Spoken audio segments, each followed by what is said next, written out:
ఆదిలాబాద్ జిల్లా నేరడిగొండ మండలంలోని కుంటాల జలపాతం సందర్శనకు వచ్చిన ఇద్దరు యువకులు అందులో జారిపడి గల్లంతయ్యారు. నిజామాబాద్ జిల్లా జక్రాన్పల్లి మండలం అలుగూరు గ్రామానికి చెందిన మహమ్మద్ అన్సార్, ఫైజాన్ అనే యువకులు మరో ముగ్గురు స్నేహితులతో కలిసి జలపాతం సందర్శనకు వచ్చారు.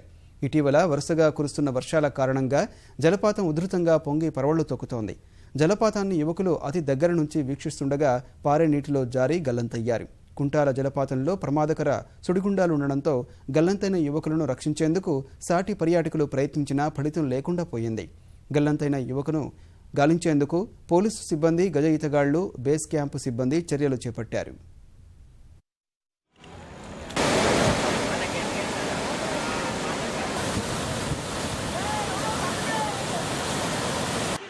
ఇద్దరు